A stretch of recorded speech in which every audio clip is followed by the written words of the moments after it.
DRG Kids।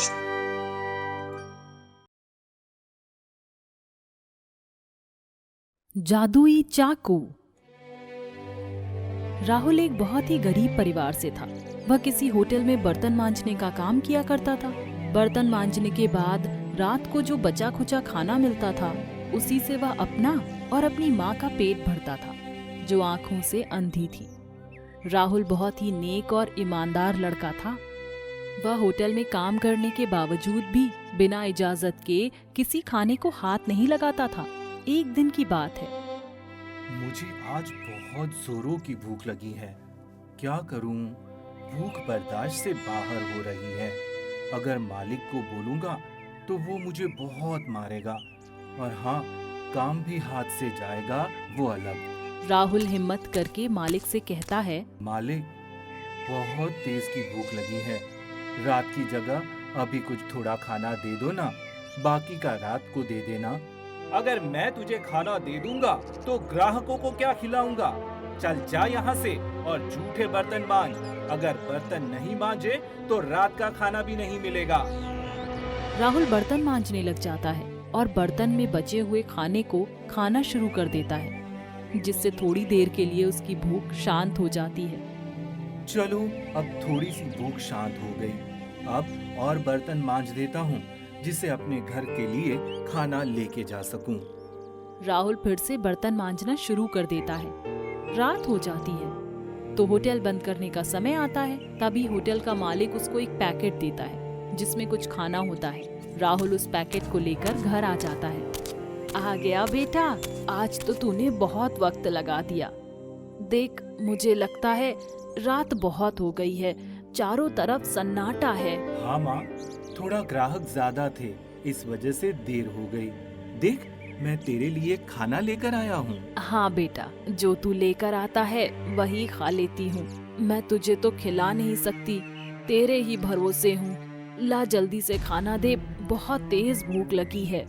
Rahul जैसे ही उस packet को खोलता है तो उसमें एक चाकू रखा हुआ होता है। वह आश्चर्यचकित हो जाता है कि आज खाने में ये चाकू कहाँ से आ गया। लगता है गलती से खाना पैक करते हुए मालिक ने ये चाकू रख दिया होगा। इसको मैं सुबह मालिक को सौंप दूंगा। अगले दिन राहुल उस चाकू को लेकर दुकान पर जाता है और होटल के मालिक से कहता है, मालिक, कल खाने के पैकेट में ये चाकू निकला था, शायद गलती से रह गया होगा। ये इस होटल का चाकू नहीं है, शायद तुम्हारे घर में ही किसी ने रख दिया होगा। मैं इस चाकू को नहीं रख सकता, ये तुम्हारे लिए ही है, तुम ही इसे रखो। पता नहीं कहाँ से चाकू रख लाया है। अगर ये चोरी का हुआ तो नाम मेरे ऊपर आ जाएगा। राहुल उस चाकू को रख लेता है। उसे रात को पैकेट के साथ घर ले आता है और घर लाकर उस चाकू को देखकर सोचने लग जाता है, फिर ये चाकू है किसका? तभी उसकी माँ राधा उसको आवाज लगाती है, राहुल, जरा पास में से काकी एक सेब दे गई थी, उसे काट कर खा लेना। ठीक है माँ, अभी काटता हूँ। राहुल सेब को जैसे ही चाकू से काटते हुए सोचता है कि काश आज मैं माँ को इस सेब से रस निकाल कर पिला सकता तो कितना अच्छा होता। माँ वही रूखी सूखी रोटी रोज की खाती है और आज सेब मिला है, ये भी सड़ा हुआ। जैसे ही राहुल उस सेब को काटता है, सेब और चाकू छूटकर जमीन पर गिर जाते हैं और एक ग्लास में सेब का रस बन जाता है। ये क्या? इस चाकू से मैंने सेब काटना चाहा और सोचा ही था कि ये सेब का रस बन जाए, और ये सेब का रस बनकर तैयार हो गया। ये तो बड़ा अजीब है। तभी राहुल उस चाकू से एक कपड़े को काटता है और सोचता है कि इसकी कमीज बन जाए, तो कमीज बनकर तैयार हो जाती है। अरे, ये चाकू तो लगता है कोई जादुई चाकू है। इसे काटते हुए कुछ भी मांगो तो ये पूरा कर देता है। और वाह, अब तो हमारे भाग्य जैसे बदल ही गए समझो। और भागा भागा अपनी माँ के पास जाता है और अपनी माँ को सारी बात बताता है। क्या सच में तुझे कोई जादुई चाकू मिला है?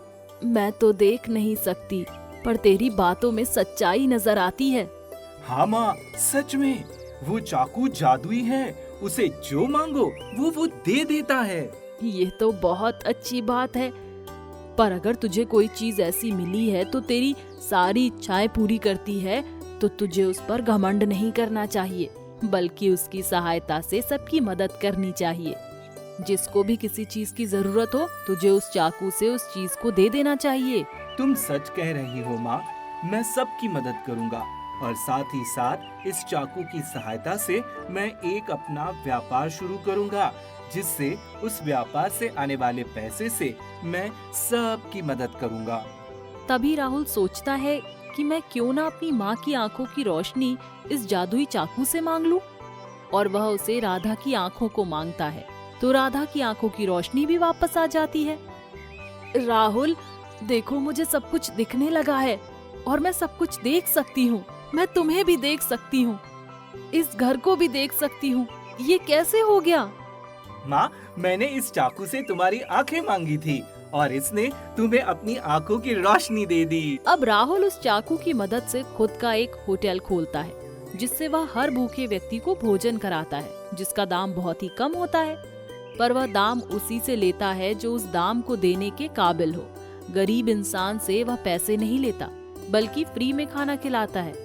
अब राहुल उससे आने वाले पैसों से हॉस्पिटल और अनाथ आश्रमों को खोलता है और सबकी मदद करता है। जब यह बात उस होटल के मालिक को पता चलती है, तो वह उस चाकू को चुराने के लिए उसके बनाए होटल में दाखिल हो जाता है। अच्छा, तो ये चाकू है जिसकी मदद से ये पूरा होटल चल रहा है। इसको तो मैं चुरा कर ही रहूंगा। काश मैंने ये चाकू पहले ही रख लिया होता जब ये मुझे वापस करने आया था।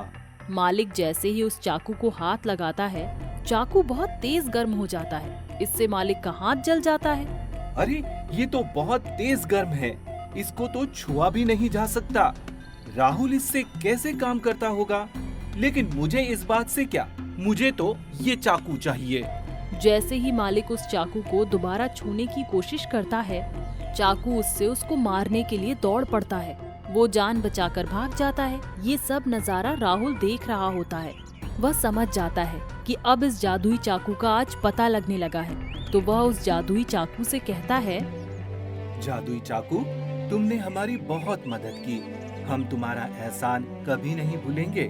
परंतु अब तुम्हारी मदद से मैं एक सभ्य व्यक्ति बन गया हूँ और इस व्यापार को आगे बढ़ा सकता हूँ। अब मैं चाहता हूँ कि तुम किसी गलत हाथ में ना पड़ो और तुम जहाँ से आए वहीं चले जाओ। अब जादुई चाकू वहाँ से गायब हो जाता है और राहुल उस होटल को अपने बलबूते पर पूरी ईमानदारी और सच्चाई से चलाते हुए दूसरों की मदद करता है। इसी तरह से राधा और राहुल अपना बाकी का जीवन जीते हैं। सभी उन दोनों की बहुत इज्जत मान सम्मान करते हैं।